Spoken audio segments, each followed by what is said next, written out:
Today, I'm going to be going over the newly released global patch notes for Apex Legends Mobile. Now, as you guys know, Apex Legends Mobile drops globally tomorrow for both iOS and Android. I believe the North American region actually gets it last. We're getting it around 5 hours behind Europe, and then Europe gets a little bit behind the other regions as well. So it seems like it's doing a global wide release, like sweeping across the globe from time zone to time zone. So for me, I'm waking up at 5 a.m. tomorrow. I'm going to be streaming it here on the channel. And so if you guys want to get a jump off the starting line, then make sure you're up at 5 a.m. EST or 2 a.m. PST in order to play the game. But here we have the prime time patch notes. I think that's what Apex is going to be calling this first season, the prime time season. So starting with a brand new legend, Fade. As you guys saw in my video earlier today, I got a bit of exclusive gameplay thanks to EA, using the Fade, getting to test out their abilities, their ultimate, all that stuff. And then here we have a bit of lore regarding Fade. I'll leave this link down below if you guys want to check this out for yourself. But Fade has 3 abilities: his passive, tactical, and his ultimate, called the Phase Chamber.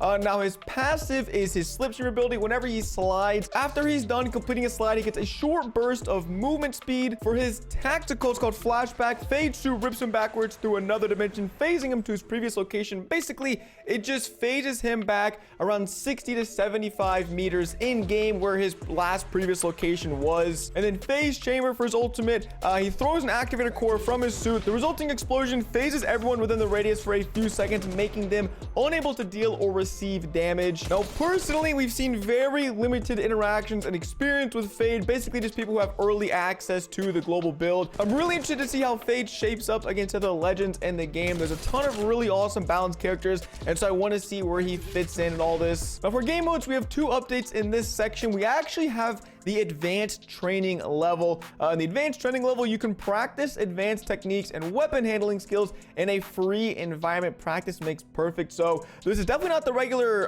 like training grounds free practice mode. There might be more bots in here. It also seems like it could be a really fun 1v1 arena, which some people have already been doing in the free practice area. Also, we have weekly challenges. Practice and hone in your skills for rewards in weekly challenges. Missions and objectives will rotate weekly. Complete these challenges to earn juicy rewards. So just by practicing and playing the game every single week, you're gonna get free stuff. There is tons of cosmetics and things to earn as free-to-play players. So even if you guys aren't going to purchase the battle pass or purchase different cosmetics, it seems like Apex has done good to their free-to-play players who are going to be on this game. Now for arena, we are receiving a brand new map, Overflow, which just looks insane. I was not able to get any arena gameplay because they didn't put AI into the lobbies and the global test build, but arena is the 3v3, I guess, search and destroy type game mode. Well, there's no bombs, but it is a round-based mode, and it is super fun to play. So I'm definitely gonna be hopping into this map when it launches. Some more pictures here for you guys. Now, this is something I saw which is really fascinating. New feature, team fill.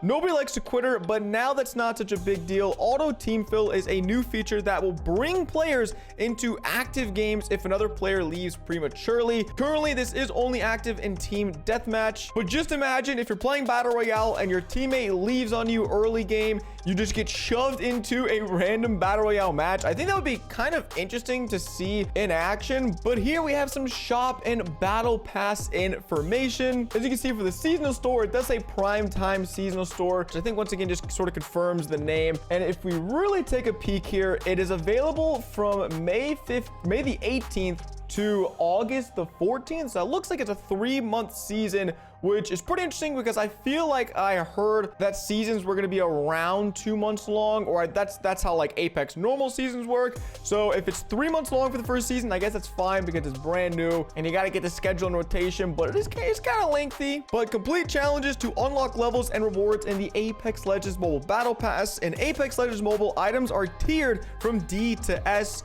Unlock the Vermin Control skin for Caustic, the SOS signal for Kraber, just by starting the pass. So once again, even if you're free-to-play players, you just start the battle pass, and you get 2 free skins. You get a Caustic skin and a Kraber skin, which is sick. And then also, this is really interesting, items are tiered from D to S.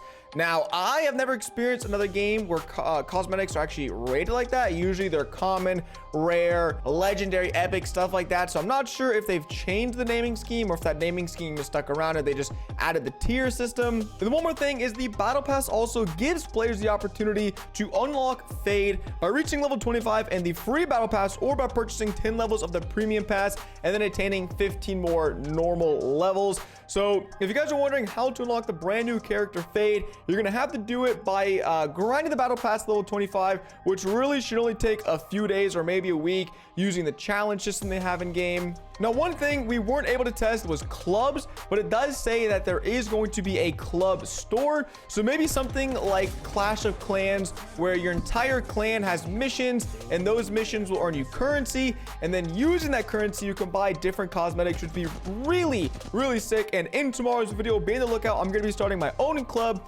for this game, just having all of you viewers in it to participate. Also, we've got some brand new cute emojis. It looks like, once again, doing a fantastic job with the artwork in this game. Now, there is a brand new weapon in the 3030 marksman rifle. This was not in the beta, but is here in the global launch, with a new scope, the 4 to 10x thermal imaging optic, which chucking this on a Kraber or some other sniper, that's gonna be pretty absurd. A 10x scope. I am excited to see what kind of clips we can get with that. New gear, heat shields.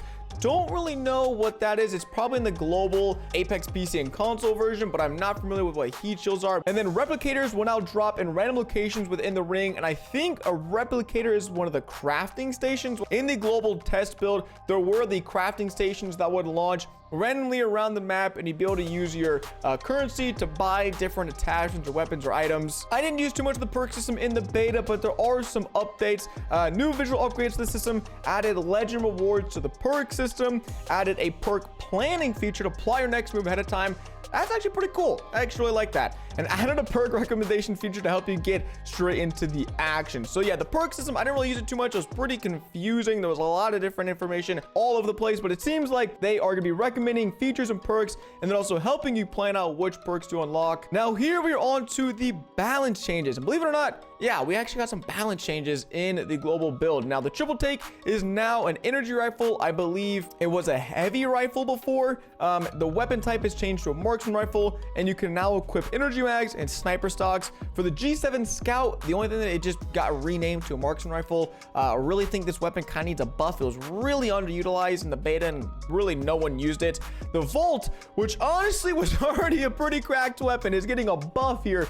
Damage increased from 15 to 17 damage, and the mag size was increased. You will see in the supply drops though that the Volt SMG is now a supply drop weapon. It is no longer a ground loot or crate weapon, and the Peacekeeper is now a ground loot weapon. So in the global test build, I was finding a lot of Peacekeepers on the ground and through chests, so it seems like the Volt and the Peacekeeper have swapped places in the supply drop. And the Flatline L-Star in 3030 now have the chance to be a fully kitted weapon, which if I could find a fully kitted Flatline, I'm just gonna go berserk with it. To maybe the 5 people in Belgium who are watching this video of mine, they say, unfortunately, we won't be publishing Apex Legends Mobile in Belgium due to the local regulatory situation around paid random rewards. So if you don't know, I think Belgium actually has some sort of law against games having loot boxes. And if you don't know, Apex Legends Mobile has the syndicate crates and the other, little supply drops you can open. And then last but not least, bug fixes and improvements, which everyone likes to see.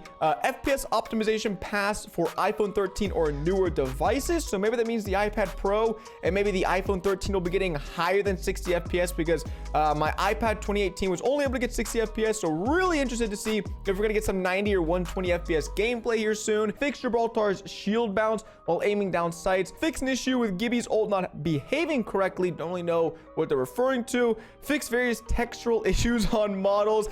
The ground was just, it was looking like Minecraft, if I'm gonna be honest. If you play smooth graphics and you're playing the beta, you know the ground at some points just looked like Minecraft and looked terrible. So glad they fixed that. Fix an issue with Pathfinder's grappling hook would not disengage. Additionally, they fixed an issue that would cause Pathfinder's grapple hook to interact incorrectly with his model. This is kind of a, I don't know, like an Easter egg meme one. While active, Mirage's decoys can now imitate Mirage's emotes. So if you pop your Mirage ability and you start emoting, you're gonna have like 5 different dudes around you doing the same emote as well, which is gonna look pretty funny. This is kind of a big one. Fix an issue where some railings could not be jumped over. There were instances in the game, I think mainly near like fuel depot, where you try to just mantle a small railing and you just couldn't jump it. So hopefully that's what they're referring to. Fix a collision issue that caused throwables to pass through doors if another player is colliding with it. Red weapons will now automatically pick up ammunition. If they mean red weapons as in supply drop weapons, that is huge, because for some reason, and maybe this is intentional, if you ran out of shots with a Kraber or the Spitfire, you would not be able to get more ammo for that weapon. So if they're thinking what I'm saying, that means you will basically be able to keep picking up ammo for your supply drop weapons so that you just won't run out of it. Lastly, they fix some out of bounds areas on World Edge, fix an issue where nameplates would pile up together on dropship, and many other fixes and improvements. So probably just small bugs or glitches that weren't even worth naming. But that is it for the patch notes. I am so incredibly excited to hop into the action, get back into the content with you guys. Once again, I'm going to be streaming this tomorrow, the global launch for NA, and then we're going to be uploading tons of awesome content for you guys over the next weeks. So make sure you subscribe for that, and I'll catch you guys in the next one. Peace.